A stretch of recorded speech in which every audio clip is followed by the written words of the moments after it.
Hey, what's up everyone? So we're back out at the range today, and this is sort of a follow-up video from my previous one where we took the SCAR out from 200 out to 1,000, and we're shooting the Winchester M118 and the KNS Precision Hunter.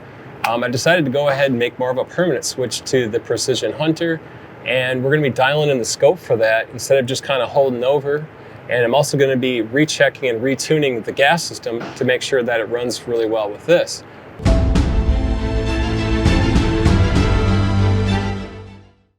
So the process of this is actually pretty easy.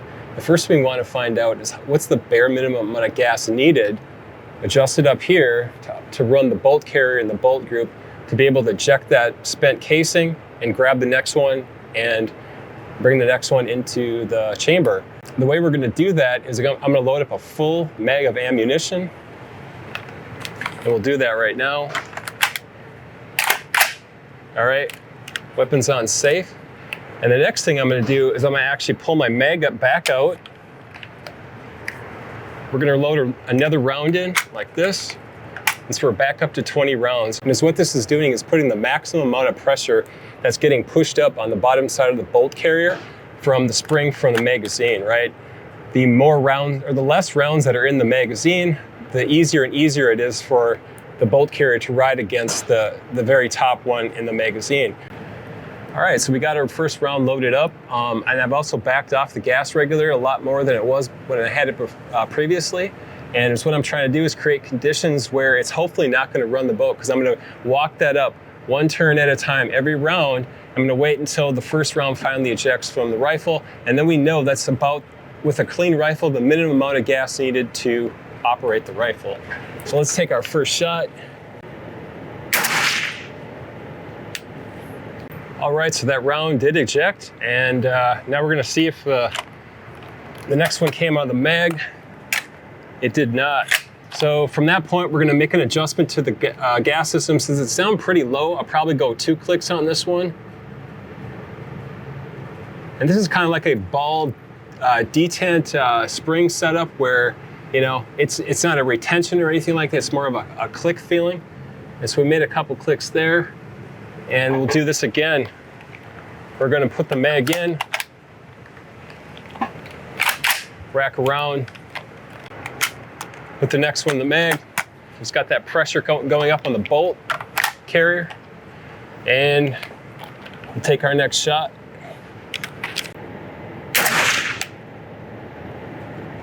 Same thing, weapon on safe. That one, all right, so that one did operate the rifle. So now we know our bare minimum amount of gas needed to run. Now the next thing I want to do is I'm just going to load one round into a time to the mag to see if we get lockback. Lockback requires more gas than any of the other operations, because it's got to pull that bolt all the way back to the point where it's going to lock back on the last round. It requires the most force coming back for that to happen. But the reason I kind of do that bare minimum one, just out of my own curiosity, right? Like, what's the bare minimum needed to run the rifle? And then what's the bare minimum needed to lock back? And then from there, we get a pretty good idea of how everything's running. All right, so I made a couple adjustments to the scope. We did 0.3 mils on that one. And we're gonna load up, we got an empty mag here, and we're gonna load up one round of the Precision Hunter.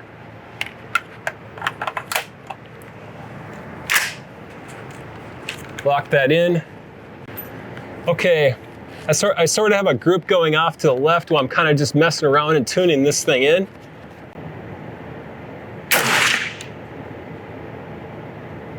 So on that last setting, it did actually lock back. And as it turns out, it was only 1 click away from my original setting with the Winchester M118 on my baseline suppress setting. I have a little bit of white paint here, and I'll get a close-up shot of that here later. But basically like a white paint marker. So with this I run basically, I have 3 settings that I like to use. The baseline, the minimum amount of gas needed and lock back with the suppressor, that's like kind of like my baseline suppressed. Next click up from that, because I usually like to basically run this, get the rifle to run properly, and then +1, right? And so my +1 on that is basically kind of, I consider it like the adverse conditions, right? When it's dirty, when it's hot, things like that. You know, if I haven't cleaned it in a while. And then the next click up from that is my unsuppressed setting. And that, that's actually going to make kind of a big difference depending on what can you're running on this thing. This is the Surefire SOCOM 762, and it's a really low back pressure can. I was really pleased to see that. When I first bought the rifle, I had only been, I didn't have the can at the time. I'd been shooting it only unsuppressed. I put the suppressor on, and I was pleased to find out that it wasn't that much gas additional bleed off to get the rifle to run properly. Another nice thing to note is this thing only took 4 rounds to get it kind of tuned in. I kind of knew it was in a good spot ahead of time because I had my paint from a previous setting, but it doesn't take too long to get this going. So all right, now on to the next phase. I'm actually going to spend the time to fine tune the scope, and we'll continue on to test the reliability of the gas by just doing 1 round at a time, and we'll see how it goes from here. Okay, so we're out at 100 yards, and we're just continuing on with our grouping.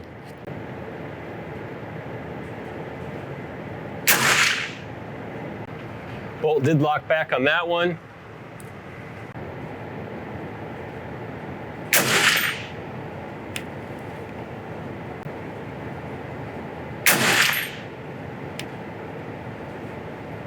So not too bad of a run today. The rifle ran pretty flawlessly once we got that gas tuned in. No issues at all with feeding, ejection, anything. So we're right back to where we were as far as getting it to run reliably. Ended up doing about 1-inch groups or so today, which was good to see. That's kind of what I was expecting out of it. And we'll continue from there. Hey, what's up everyone? If you made it this far in the video, thanks for sticking around. In this next section, I was going to talk a little bit about some controversy going on with the putting a suppressor on a SCAR and what's all involved with that, and how to avoid any kind of issues, your weapon breaking or having to send things back to FN for repairs and all that kind of stuff. So the thing in question that came up in their warranty and their statement, that says any addition to your FN firearm of an aftermarket accessory such as suppressors, triggers, muzzle devices is considered a modification of your firearm from its original configuration, which may avoid the warranty. And when that came up, a lot of people were like, man, this is crazy. It's got a setting for a suppressor. Why is it I can't run a suppressor on my rifle without voiding the warranty? And the thing is with that is I actually agree with FN on their statement. And I was going to explain why and just kind of how to avoid any kind of issues to begin with, and then you won't have a problem, because I have no problems with this rifle at all, falling apart or jamming or breaking up.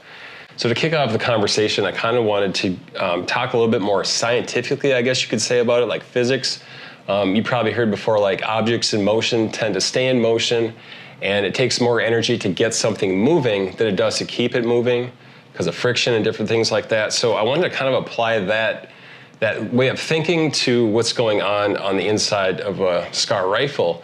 All right, so if you can imagine, if you have a can that has a lot of back pressure to it, and you're running a cartridge that's pretty spicy, like the M118, and what you end up with is conditions where there's way too much pressure up here by the gas block than what should be. And so kind of going back to what I was referencing earlier, it takes more energy to get something moving than it does to keep it moving, right?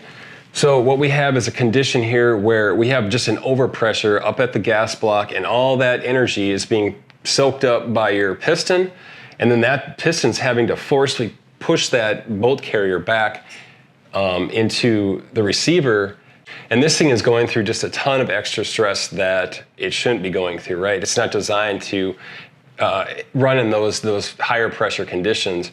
Once the piston pushes the bolt carrier back, right, you got this thing coming back way faster and way more aggressive than it needs to be.